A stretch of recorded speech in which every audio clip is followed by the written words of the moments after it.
for me, the aero package is a must-have. You have so much mechanical noises with this car. The blow-off from the turbos, and it sort of reminds me like the Subaru or the Mitsubishi Evo. I never thought they would add this to the modern cars. Hello guys, Ivan here and welcome to new video. So today we are here with the new 2024 Mercedes AMG GT 63 SE Performance, and special thanks to AMG Performance Center in Bratislava-Lamac for having us here today with the new 4-door. Alright guys, and in this video we'll check the exterior, interior, sound, and then we will go for a drive. So this is the facelift version of the GT 4-door, but it's not the update version, which has actually some changes on the front end in the infotainment. Alright guys, so this is the car which I really like. So I think this is the universal AMG. This can be a family car, this can be a sports car, this can be basically everything, because it's a 4-door car. It has a boot space, and also it is comfortable. But it also really great in terms of the performance and also the sound. So this for me is like a Swiss Army knife, let's say, which can do basically anything. So this is in beautiful matte paint. So this is Cashmere White Magno, and I really love this paint. Check it out how it actually pops. So there is also an update which has changed the front bumper and also some changes in the infotainment and in terms of the colors and this sort of stuff. So this is the facelift, but not the update. So I will cover the update as well as soon as possible. But this is beautiful spec in my opinion, also with these AMG stripes on the side, and most importantly the aero package. So the aero package with fixed wing, and also here in the front, let's check it out. You can see the lip, the same on all AMGs, on my A35 as well. And the classic AMG wheels, these are matte black with silver outer rim and carbon ceramic brakes, Michelin Pilot Sport 4S tires, and these are 275 3521 V8 bi-turbo e-performance. So let's talk about the performance. So here we have the V8 engine, which produces 639 horsepower, and that alone is quite a lot of power. But we don't stop here, because we have a hybrid as well. So let's talk about the engine. Let's check it out. So the hybrid produces another 204 horsepower. So here is the heart of this car, V8 bi-turbo, 639 horsepower, from 0 to 100 kilometers per hour, 62 miles per hour, only in 2.9 seconds official. But I managed, on the previous tests, I managed to do like 279, and the tires were not even fully warmed up. Today it's quite cold. Right now it's around 10 degrees Celsius, maybe even lower, like but around 10 degrees, which is not ideal, of course, for the time. So that will not be broken today, the time record. You can also see the signature of a person which handcrafted this particular engine in the AFFALTERBACH, the home of AMG in Germany, in the factory. And you can also see these design elements. You can now see these on the GT63 Pro, these sort of blades, also on the G63 facelift. So together we are looking at 843 horsepower. That's really crazy. And system output of torque, that's the system output, and the torque system output is 1470. So pretty crazy numbers. And the system torque is 1470 Newton meters. So absolutely crazy. And look at this silhouette. I really love this 4-door, and for me the aero package is a must-have, because without the aero package it looks sort of too rounded, especially in the back. In front it's okay, but in the back, the aero package sort of sharpens up this sort of rounded design quite a lot, and it's changing, I would say, the design of this car in a very dramatic way. So for me the aero package is a must-have, and check out how this actually looks. You can also change the angle of attack here, so that's also possible, but right now it's from the factory, it's set in the like a balanced way. You can see it's a little bit on the incline, but not too much. Also, this is part of the aero package, these sort of cosmetic blades, and the blade which is underneath the diffuser. Check out here the blade and also the exhaust. Together the exhaust tips are squared with AMG logos, and the diffuser has 4 fins and the blade underneath. Here we have the charging port, so you can charge this car. Not sure if it opened now because we have started the car, but you can see here the GT63 S with the red surrounding. That means that this is a hybrid and AMG in dark chrome, so night package, extended night package. So looks really fantastic. Also the roof has a panoramic sunroof. This one is not possible to open, but it looks much better. We did that when you have more sunlight. If you want to open it, then you need to have a smaller roof window. So that is something to keep in mind. Also the AMG grille is now in dark chrome because of the extended night package. You can see the radar and just about everything. This one still has the Mercedes-Benz star. On the newer models you get the AFFALTERBACH badge also on the update. Check out here the cameras for assistant systems, and in this case we have the performance seats as well. And check out how you can see the carbon fiber actually in the steering wheel and microfiber. It's really stunning.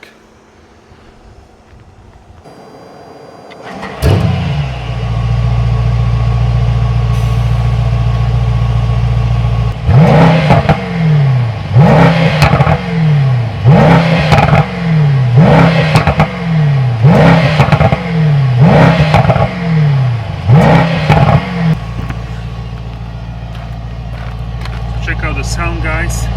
This is why we love the V8. This rumble, absolutely fascinating to me. Even the heat. It's a little bit cold now, so the heat is welcomed. Wow. Alright guys, so let's check the interior here. This is the facelift version with the new steering wheel, AMG Performance one, microfiber and carbon.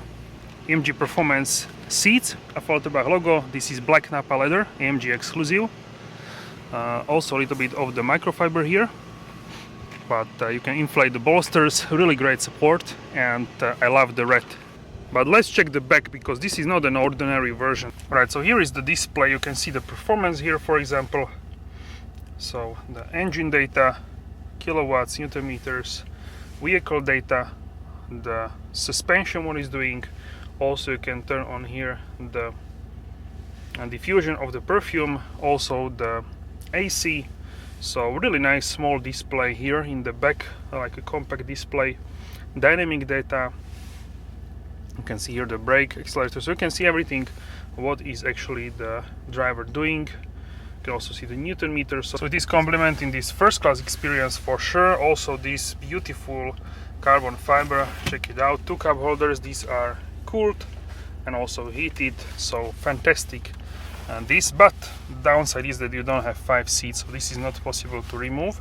So this is only 4-seater now. So for many people they will want 5-seater, but nonetheless this is a nice option to have also a AFFALTERBACH logo here. This is stunning, this AFFALTERBACH logo here embossed in the middle between the seats. The armrest in the middle has storage space very deep, and also USB-C port, 12-volt socket. Quite spacious because the seats are flat, so you have quite a lot of space here in the back.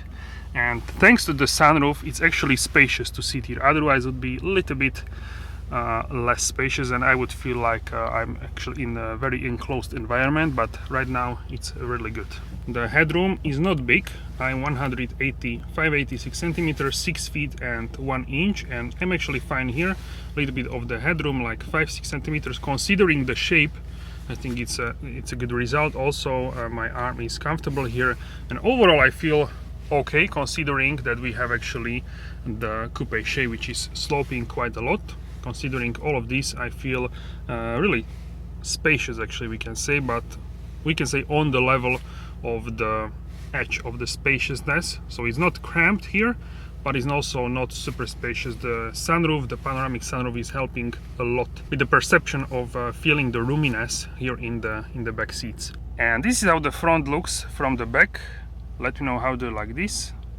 And to me this is one of the best, as I told you, universal AMGs which you can get. So let's go actually, and let's do start, but without the launch control, without the race start, because I want to try what this car can do. So let's go. 3.8 seconds without the race start. So that is really great in my opinion. And once it gets grip, right now it's only 9.5 degrees Celsius, so less than 10 degrees. That's very cold. The tires are also cold, I assume. Let's check them. 18 degrees back and 23 rear. So let's go once again.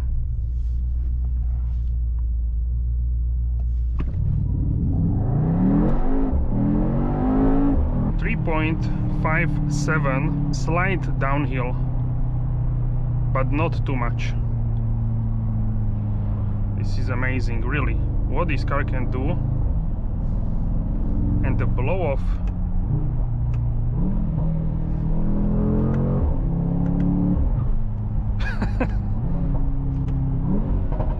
oh, whoa.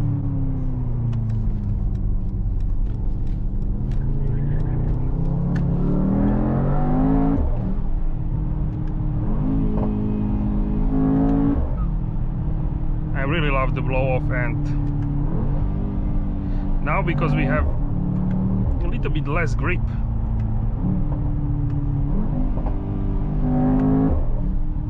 the rears are a little bit more sleepy if you go out of the corner on the power slides.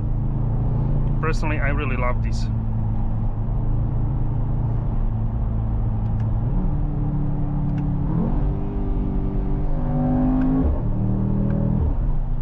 So one of the big benefits of this car is that it's so universal. It's stylish because it looks so good. It has frameless doors. It's big, so it can be a big car for you, like the E-Class, S-Class, this sort of way. But S-Class is more luxurious, definitely. This one you feel more like in the race car, for sure. There's no doubt about that. S-Class is quieter, it's more comfortable, and I would say it's more smooth. This is definitely more wild. It's closer to the E-Class E63S, but with added hybrid and added craziness. And also E-Class looks more classical, the sedan design. This one looks much wilder, much more, we can say.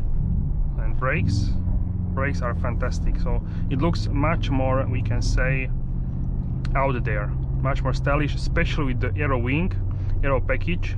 With the aero package, it's really fantastic looking car. And you can go and pick different colors. So this is a car which is legendary for sure. And I would say this car debuted like 2018, so we can say 6 years ago. And for me, it's still a stylish car, still a really good looking. Now with the latest update, it has a front like the GT63, the new two-door coupe. So it's updated also with the infotainment. Steering wheel is the same, but the infotainment is updated. So some people like more classical in terms of the design. In the Super Sport have this rev counter, but I would say both of them are good. In the newer design, you get the classical with 2 gauges in the newer one, and then the Super Sport which doesn't have a rev gauge, but it actually has these sort of 2 flames which are going to the sides, the left and right. So this one you can customize actually more on the sides. You can choose from the temperature, for example, the tire pressure, tire temperature. This one actually has more customization. The newer one has a less customization. You can go and choose what is actually in the middle only, and not on the sides. in the updated. But I think it's a little bit less complicated in the newer one, because I don't think many people were actually customizing as much these sort of functions on the displays. Alright, so let's go and try one more time the acceleration. Always in the rear view mirror I can see the aero wing. This is amazing, truly. So let's go a little bit less, so it's not on incline. Okay,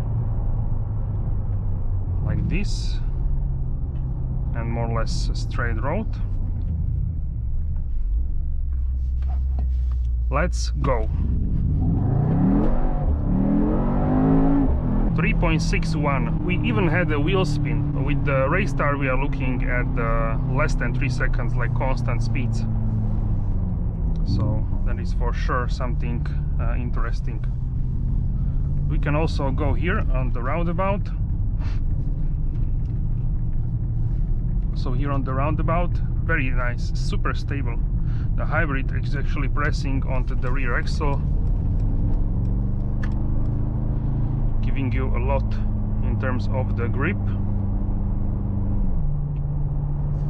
Also, with the new update, you actually have the full screen Apple CarPlay. So this one is not as small as like in the compact cars, but it still has this sort of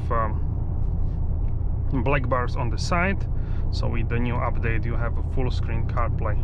In the race mode, the batteries are constantly recharging, so we actually have fully charged batteries always. So you cannot discharge these batteries, they are always charged up, even when you go like hardcore. So that is really nice as well. And the steering is very nice in my opinion. It's hefty, it's not light, and has a great feeling in my opinion. This one I think it's maybe a tad thicker, the steering wheel, comparison with the latest one. This one is one of the first which got this steering wheel, also together with the E-Class facelift, a previous generation of course, which got the facelift. It's so stable here, this car, it's unbelievable. I was driving here other cars, they didn't look as stable as this one here. You have so much mechanical noises with this car, the blow off, the transmission, the exhaust, the engine, turbos, everything is so nice. And if you go to sport, in sport mode the engine is always on, but if you drive longer period of time in sport, it feels almost like a comfort mode, because it's not as aggressive with the revs and everything as, for example, the Sport Plus or the race mode. There is a bigger jump for sure. If you go from Sport to Sport Plus, it's a bigger jump than Sport Plus to race mode. So much pulling power, even a little bit. If you add a little bit of the throttle, you are already at speed limit.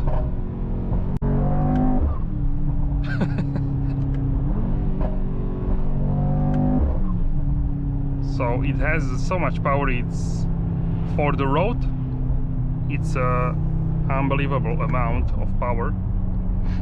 And even the non-hybrid has a lot of power, and this one is just a crazy amount. I really love the pedal shifters, the newer ones on the steering wheel, AMG Performance one, with this mechanical and clicky metal sound.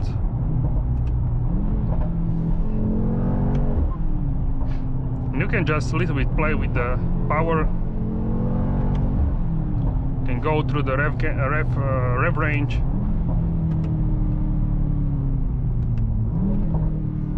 Even to first gear you can downshift. This has AMG Speed Shift MCT 9G, so 9 gears, MCT multi-clutch transmission. So this one, in terms of the shifting, is much more emotional than, for example, let's say the GLE 53 or GLE 63 even.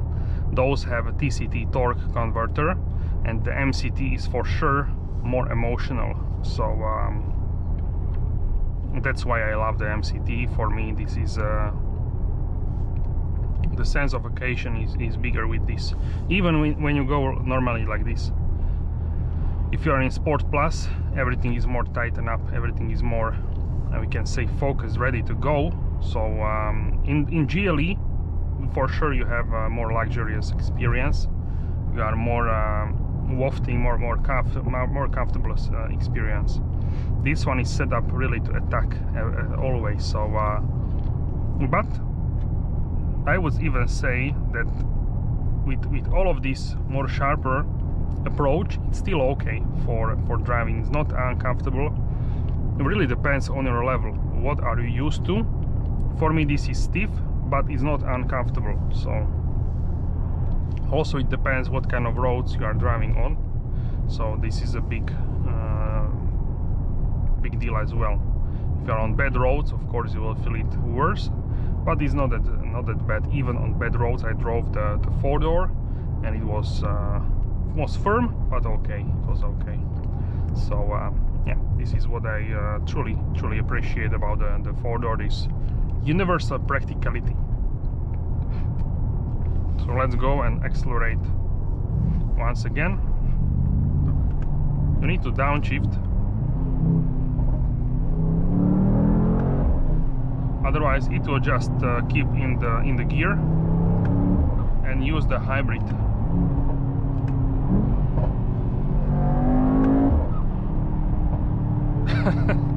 And the blow off from the turbos, I really love this. It's also on the SL63 and on the new GT63, the coupe version, but I would say a little bit less in those. In this one is more noticeable, more, you can hear it more, the blow off.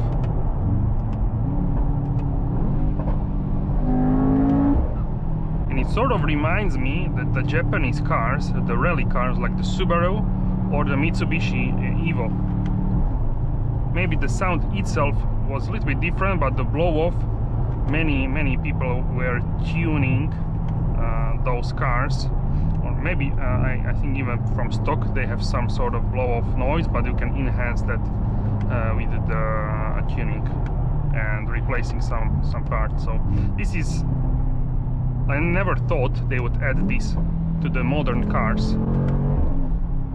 The blow off, it's really great.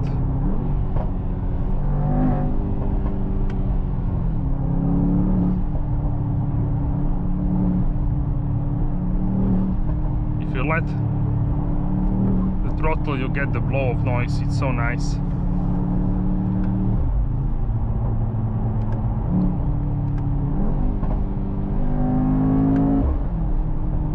Okay, so carbon brakes still good. Really you need to even warm them up. Now if I would go to comfort mode, it would switch off the engine, but we don't want to do this. We drove in a hardcore way, so we don't want to do this immediately. Some corners here, let's attack them. I was with this car on the mountain road, not with this exact, but with this exact engine version, and it was really crazy. It was so brutal there, and so planted, so much power. I was sweating. It was crazy experience for sure. So if you are here in the city, you can go to comfort mode, and it will essentially switch off the engine when it doesn't need the engine. But if you accelerate harder, it will turn the engine back on, and it will use the combustion engine to overcome the force of accelerating, and then it can cruise, for example, here in the city with the electric in mind. You can also force the car to do electric in electric mode. The range on pure electric is around 11-12 kilometers. Right now we are on 9 kilometers and we are at like 80% of charge. Even in electric, if you smash the accelerator past the pressure point, you will actually get the combustion, of course, because you need maximum power, but otherwise you can be in electric mode. So now if you go to comfort mode, right now we are in hybrid mode. The comfort is the hybrid mode, and you can also Now we will press the accelerator more, and let's see, the combustion will turn on. Okay, so it's on. And when you just cruise, and the car will calculate how much force it needs, it will shut down the engine. But it really, most of the time it uses this in the city, sometimes on the downhill, and because you don't need engine then. But if you are cruising or going uphill, then essentially it doesn't use the hybrid. So let's now overtake.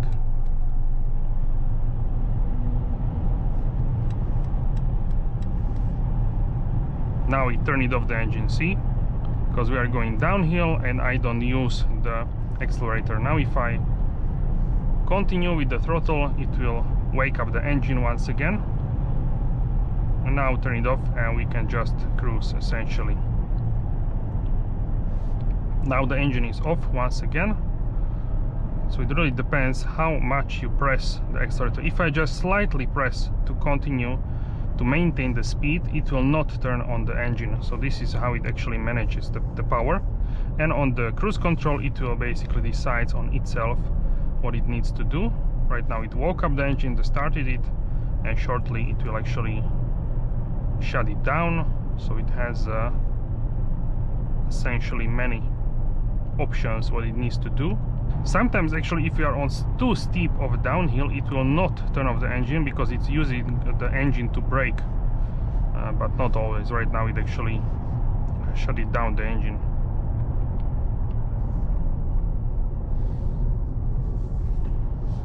So that is also interesting how the hybrid actually can work. And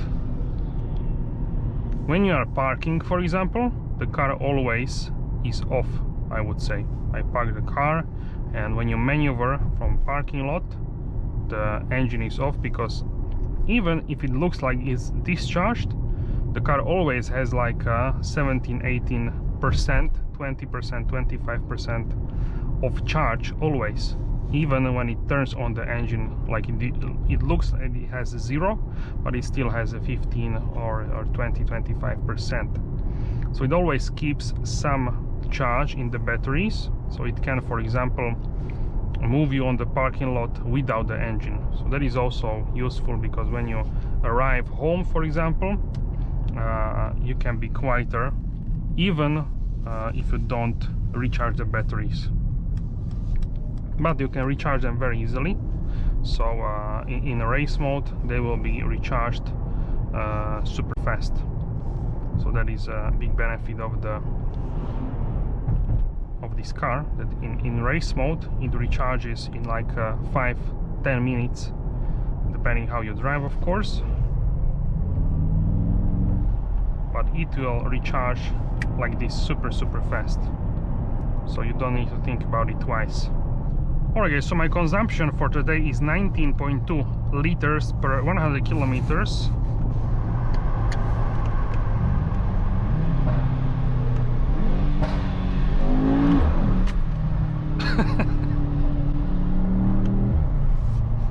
This car is really crazy.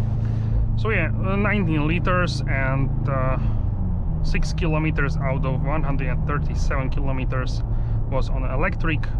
It took me 4 hours to drive this distance, so clearly I was stationary quite significant amount of the time. We can check out long term.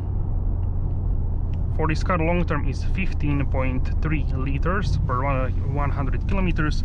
I think we can count on this as something what you will essentially see with this car in terms of the consumption.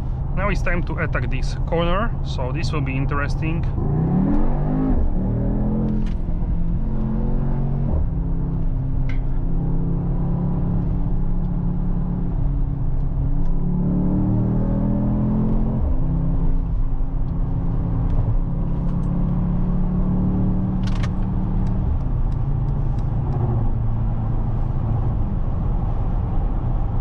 Wow, it was so planted, crazy.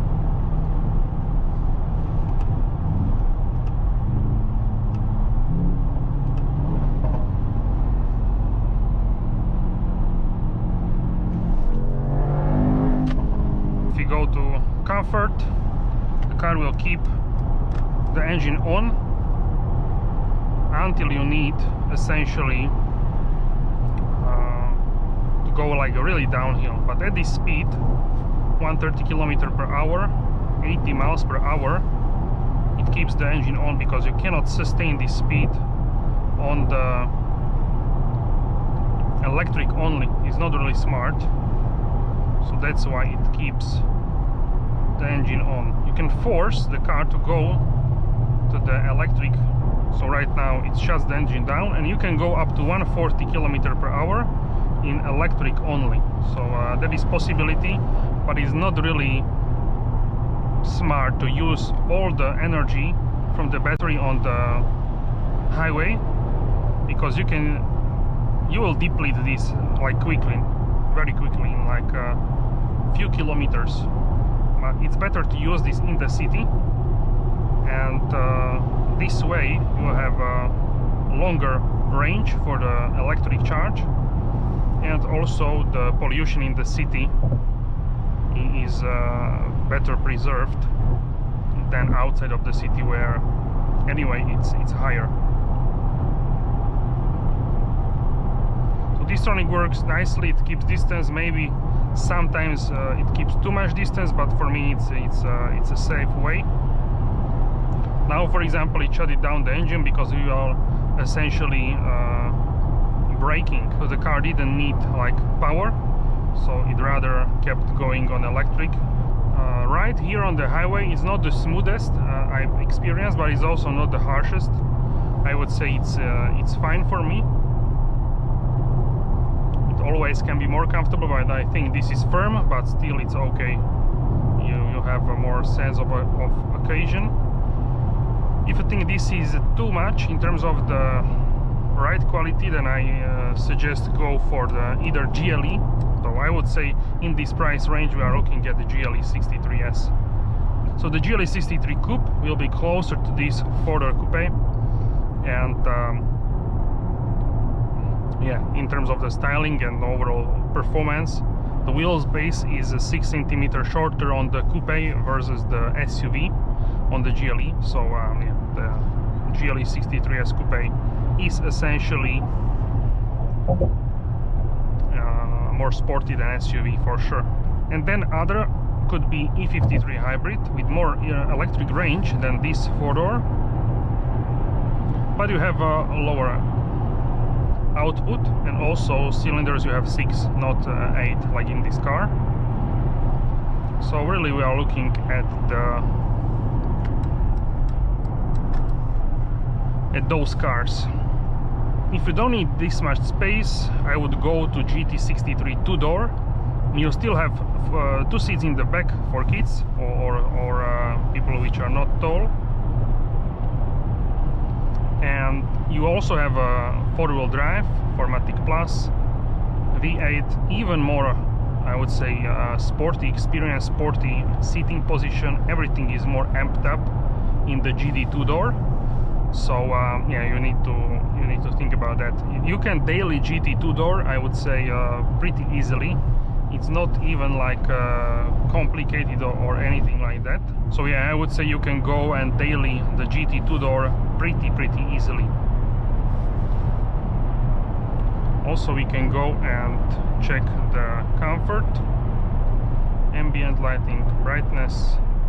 Right now it's on maximum. Okay, so in the newer cars like E-Class, the ambient lighting is for sure more, we can say, bougie, more amped up, but this is still nice for me. So I really appreciate the 4-door, but you can of course go for the other versions if you are looking for more experience. The GT 2-door would be my choice for sure, because you can drive this anywhere. It's comfortable enough to drive. So the GT 2-door even more modern in the interior, and also the ambient lighting is more modern. So definitely you are sitting lower to the ground and more in more like a laid-back position, like a Formula Formula driving position, you are closer to that in the GT two-door. So the boot space in the GT two-door is actually really solid, only 10 liters less than in my A-Class. That is very solid. Of course, not that as roomy as in the four-door, but I would say it's very solid for a dedicated sports car. So it's really extremely good version, the GT two-door. But if you really need back space for adult people, then the four-door is of course the only choice, and the GLE than the SUVs versions. That's it in terms of this video. If you like this video, then smash the like button and also hit the subscribe button, hit the notification bell, turn on all notifications so you are notified for all upcoming episodes. Thank you guys so much for your support, and I will see you soon in the next video. Have a wonderful day.